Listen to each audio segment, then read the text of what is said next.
Hello everyone and welcome to Moonlit Lioness Stargazing Sunday.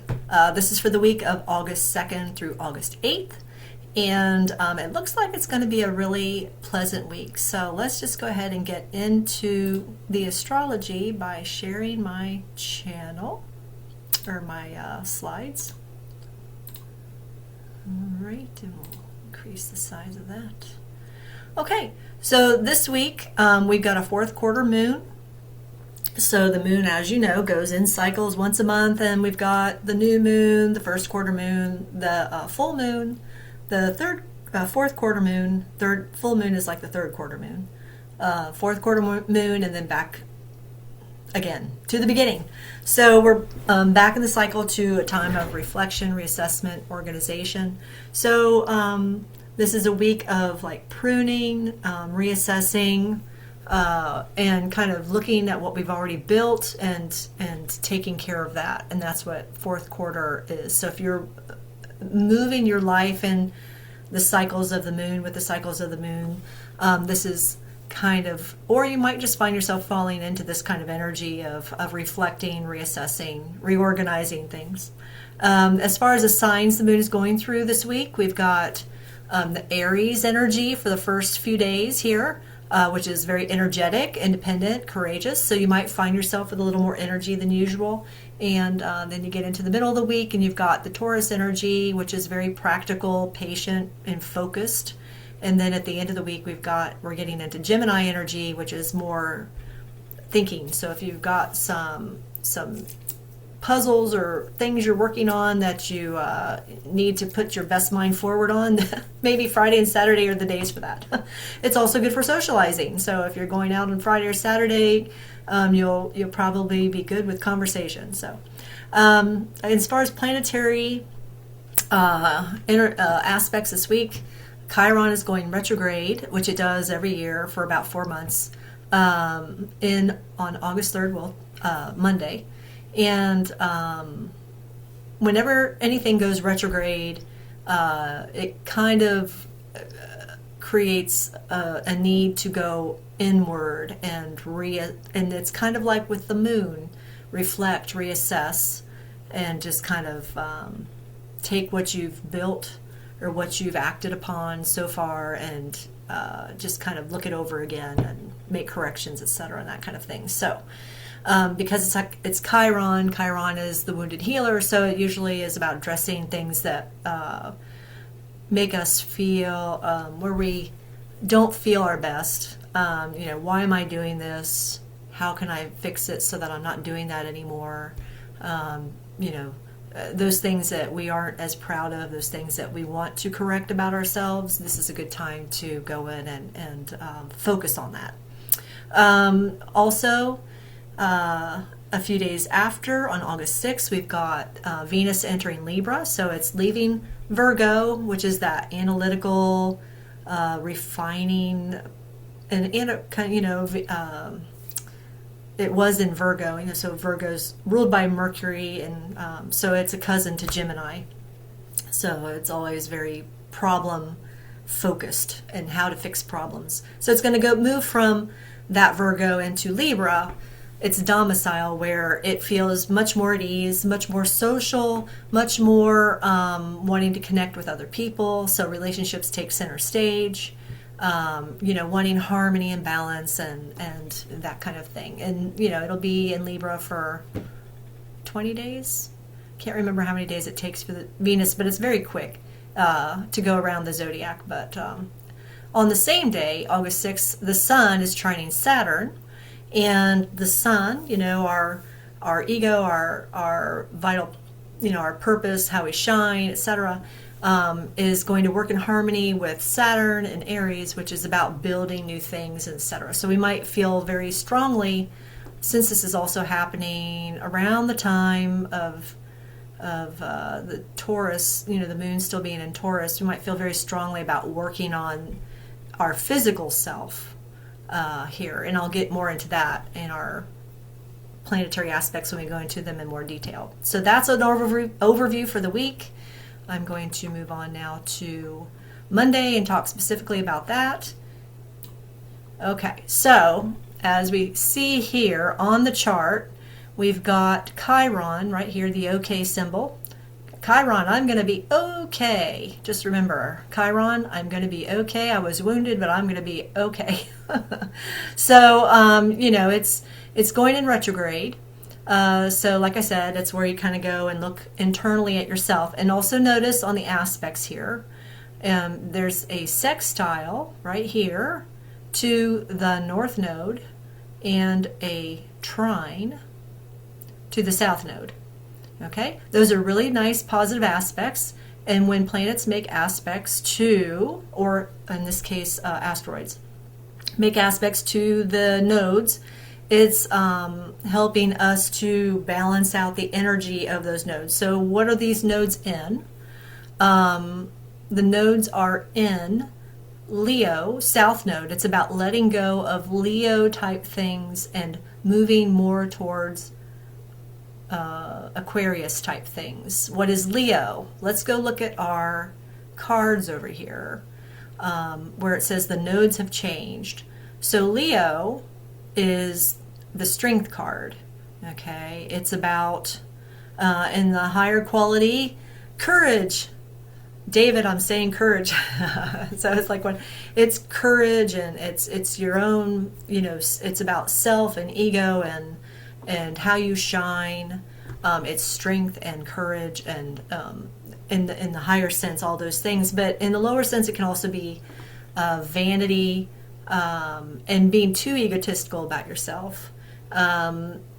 So, you know, actually, I love President Trump, but, you know, he's a very good example of how sometimes he can, you know, make people cringe because of how he fights back with people sometimes, and that could be his ego shining through. He's a Leo rising, so it's a good example of how Leo can kind of get, in the negative sense, a little grandiose in nature. So, and then in the best sense, you know, when a Leo is in the best sense, they're excellent leaders. They care for, you know, they have a big heart. They care for people, you know. So it kind of shows you the both sides of Leo when you look at President Trump.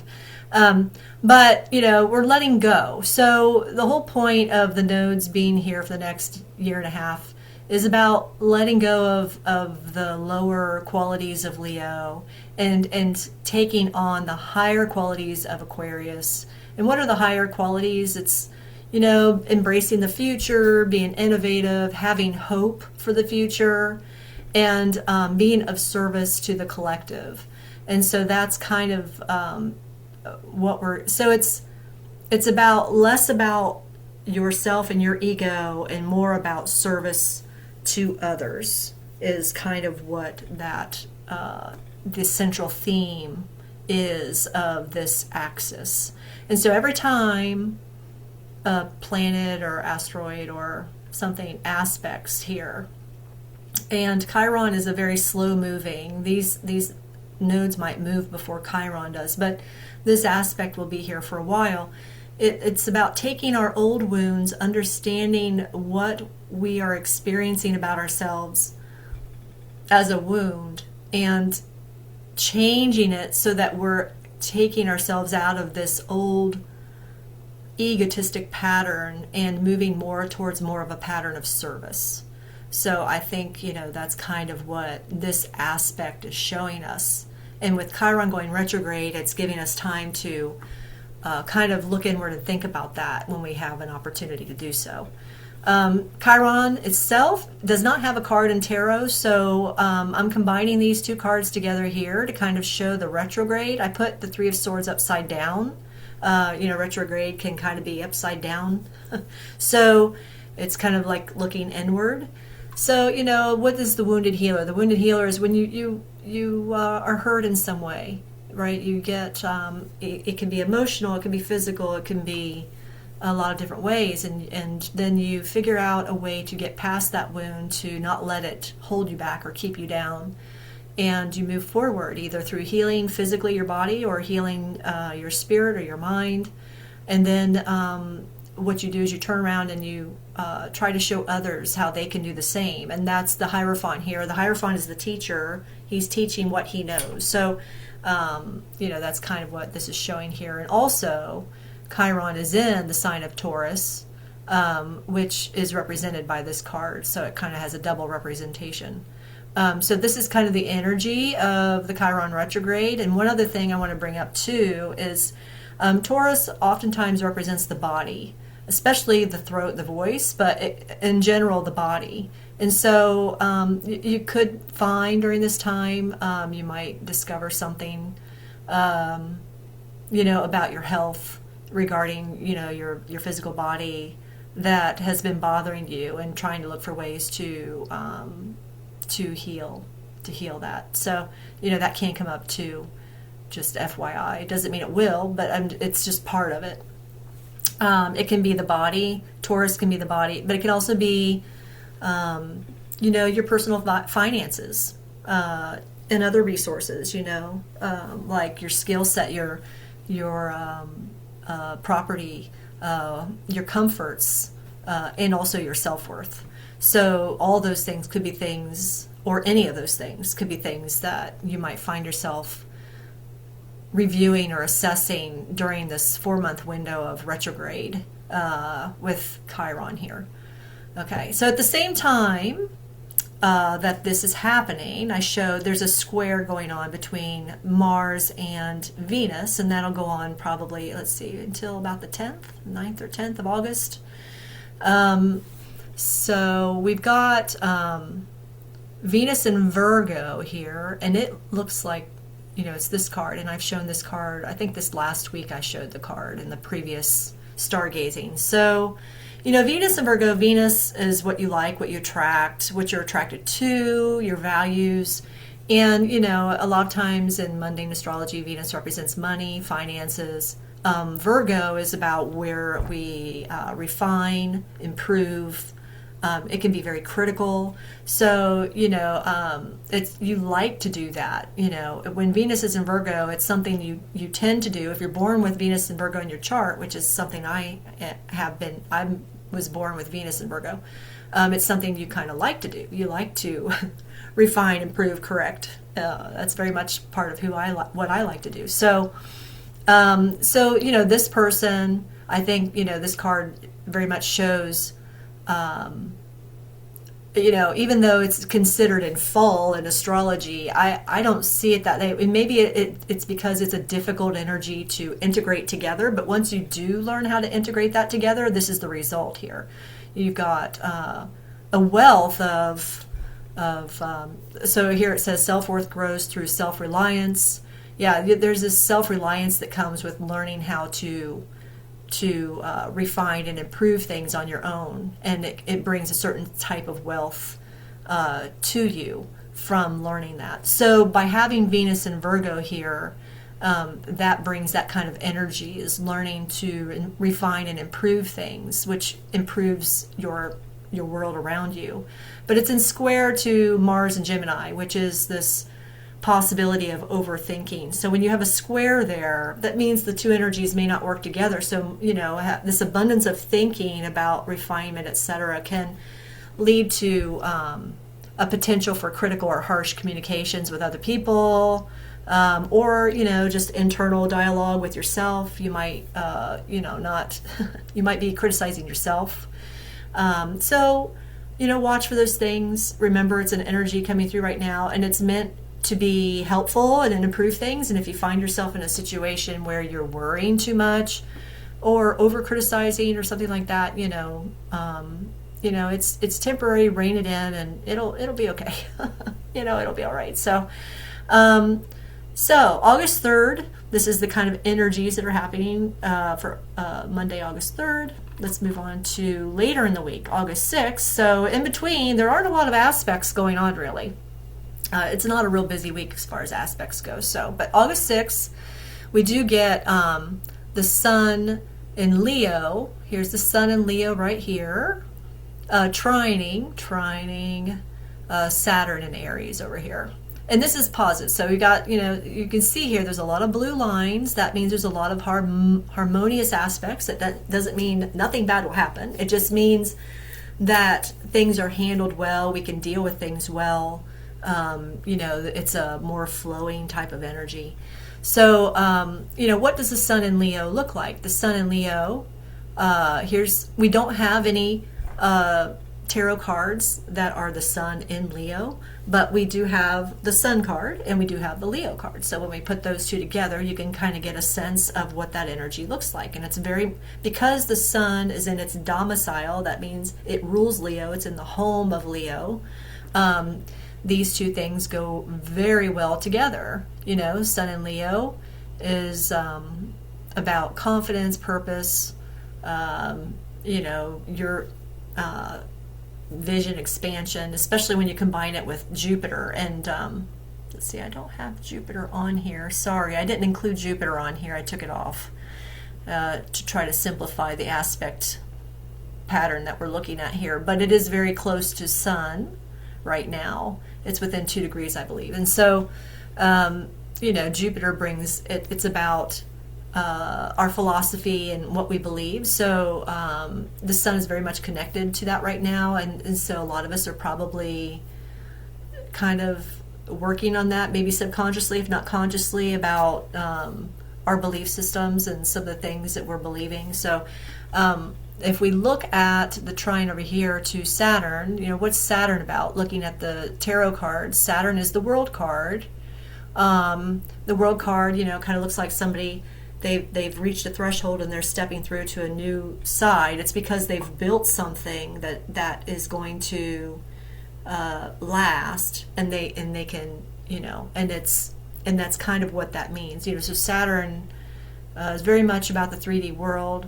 It's about having discipline and commitment, and to be able to build something. And so, when you've done that, you've kind of reached a certain level, and you can step through and this threshold and move on. And that's Saturn. And with it coupled with Aries here, which is the sign that it's in. Saturn is in Aries. So here we have Saturn, the planet, in Aries. That's the energy, the flavor that Saturn takes on is that, so the building and the accomplishment comes from a position of authority. You've got this Aries energy, which is leadership, initiative, building things.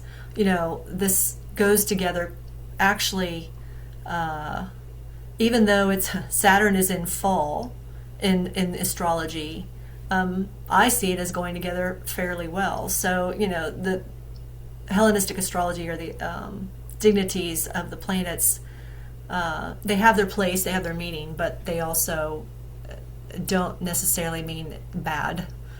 So Saturn in Aries can be very good energy, and it's going to be here for a while, so we better use it in the best way possible. So we've got this kind of energy with Saturn. We've got this kind of energy in the sun. They're trining together. The sun is close to Jupiter, which is bringing in this element of how we believe our belief systems. And the Saturn is sharing a sign and within 10 degrees of Neptune, which is also about our faith and our spirituality, how we see things, our compassion, etc. So I think there's a big emphasis here in this trine aspect on August 6th about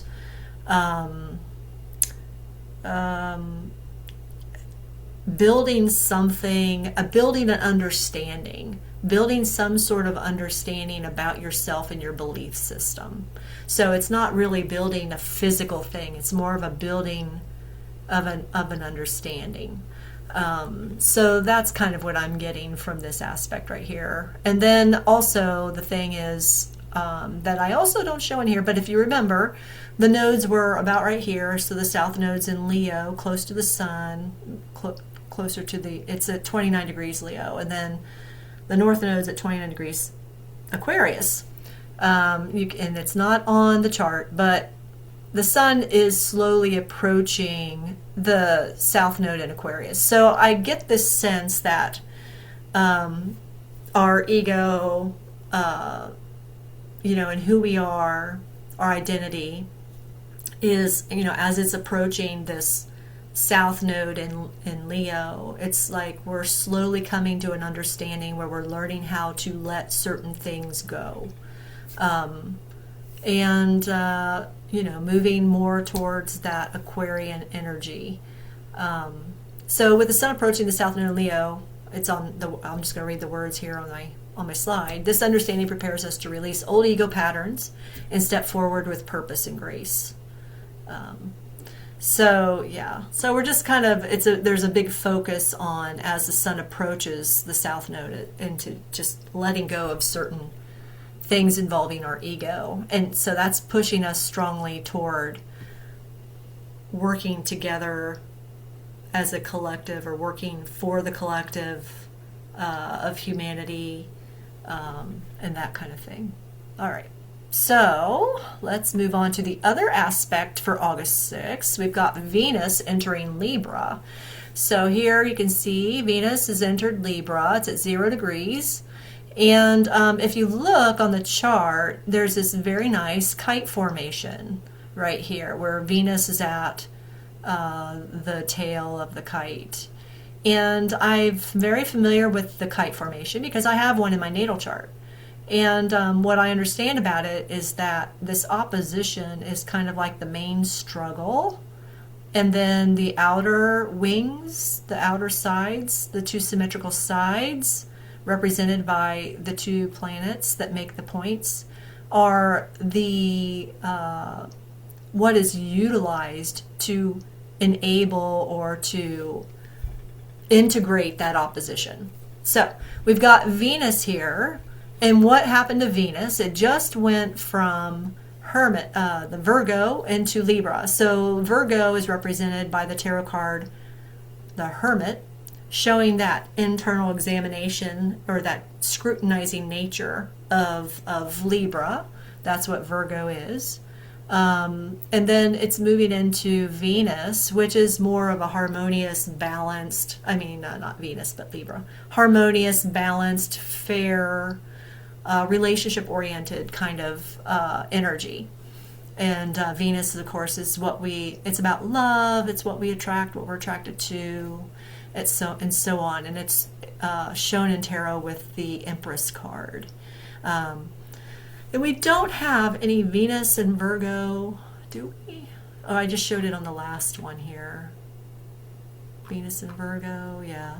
We have the Venus and Virgo, but I just didn't bother to show it again. We have a Venus and Virgo card in tarot, but we don't have a Venus and Libra card. So that's kind of the energy of where Venus, where it's been and where it's going. And let's see, Venus being in Libra is in its domicile, or the sign that it rules. So it feels very comfortable there. Just to talk about the kite a little bit more, let's see. So, the opposition, the main opposition. So Venus is approaching this opposition with Neptune. It's not quite at 4 degrees, which would be an exact opposition. It's getting there. It's going to be in this kite formation for, about a week. So, the opposition to Neptune, what is it? Neptune and Aries. Neptune is our spirituality, or how we escape in the lower sense. So it's our compassion, our creativity, our spirituality. It's where we dissolve the boundaries around us, and we kind of commune through our right brain with our higher self, the divine. It's where we get creative. And with it being in Aries, it's about taking initiative to do that and not waiting for somebody else to lead the way. It's like, I want to do this. I'm going to do this on my own. I'm going to do it in my own way. And, being able to do that at the same time as kind of serving others, which is with Venus in Libra, it's very much focused on relationships with others. So doing your own thing, your own way, is in an opposition with doing it so that you can please other people, or doing it the way everybody else is doing it so that we can all get along and be harmonious and all that kind of thing. There's a little bit of an opposition there, right? So how can you get around that? That's what these points show on the kite. So on this side of the kite, we've got Pluto. So that's about going deep and intense into, deep and intensely into the truths about Aquarius type things. So you got Aquarius. Studying, thinking about spirituality deeply, thinking about what is it I really believe, because there is a sextile right there. So you've got, it's about going deep into something and thinking about it deeply. That can connect you to yourself and can also, I guess, come up in a discussion with other people. And so between discussing it, you also are exploring it for yourself, and that can help connect the two sides.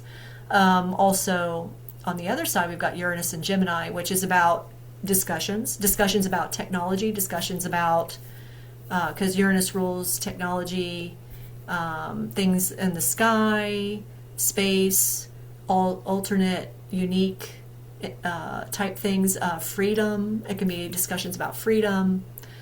Gemini, is how you think and interact. So again, we've got this Gemini, which is an interaction, a discussion going on about things that are somewhat unique in nature. So by getting into those kind of discussions with other people too can help you also form your own independent ideas about your own belief systems and how you're going to connect, in addition to talking with others. So that's kind of how the kite works. It's kind of how the kite can show you how to manage an opposition if you have one or if you've seen one. Okay, so enough about that. Let's move on to the end here.